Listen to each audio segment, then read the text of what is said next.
Hello दोस्तों आज NEET paper leak मामले के जो सवालों के घेरे में शिक्षा और परीक्षा।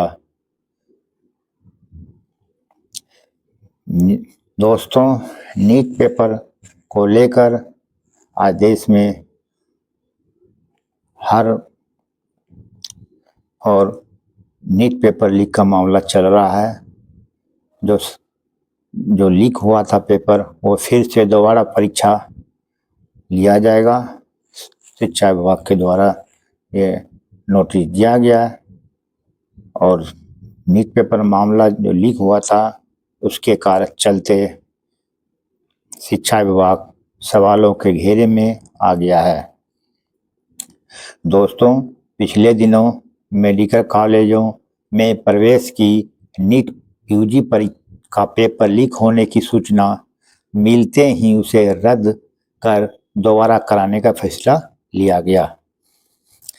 इससे 22 लाख से अधिक उन छात्रों का घोर निराशा होना स्वाभाविक है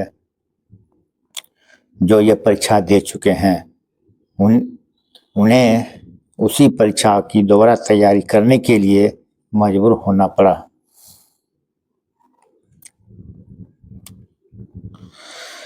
छात्र प्रतियोगिता परीक्षा देने के बाद तनाव मुक्त होकर परिणाम की प्रतीक्षा करते हैं।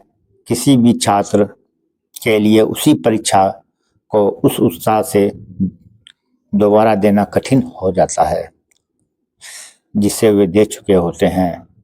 नीट पेपर लीक मामला से परीक्षा आयोजित कराने वाली संस्था नेशनल टेस्टिंग एजेंसी (NTA) को कठोर निंदा का सामना करना पड़ा, क्योंकि उसकी सजगता में कमी के कारण ही नीट के पेपर लीक हुए।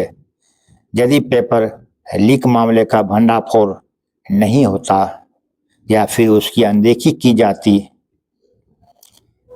तो लाखों छात्रों के साथ अन्याय हो गया होता।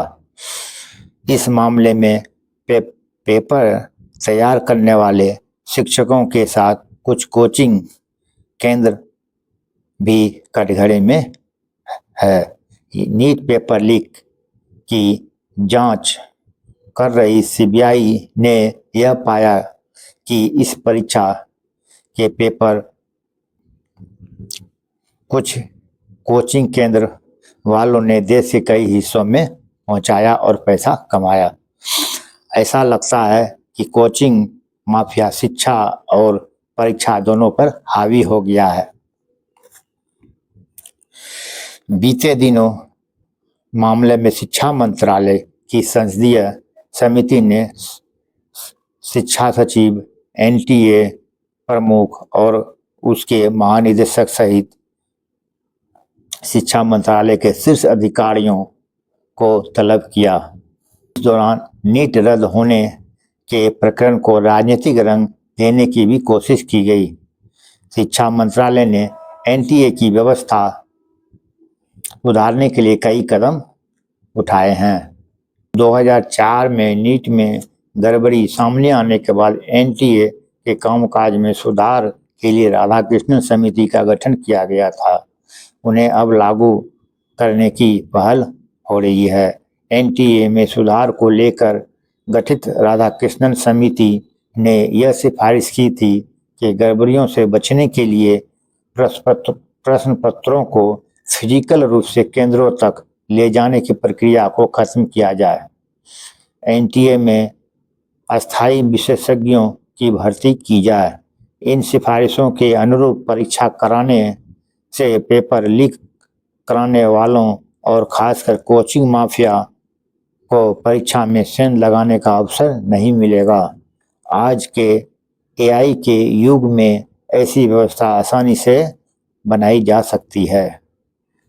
तो दोस्तों, देखा आपने, NTA में सुधार के लिए CBI ने एक समिति गठित की जिसका नाम राधाकृष्ण समिति है। अब इसी के राधा कृष्ण समिति के सुधार के अनुसार इस पे अब सिफारिश पहल की जाएगी, क्योंकि जो है शिक्षा प्रश्न पत्र लीक होने से इसमें शिक्षा माफिया शिक्षा पे हावी हो गया है, जिसमें कोई अब सेंध नहीं लगा पाएगा। इस राधा कृष्ण समिति के सिफारिश लागू होने से इसमें शिक्षा माफिया किसी भी प्रकार का सेंध नहीं लगा सकता है। थैंक यू दोस्तों।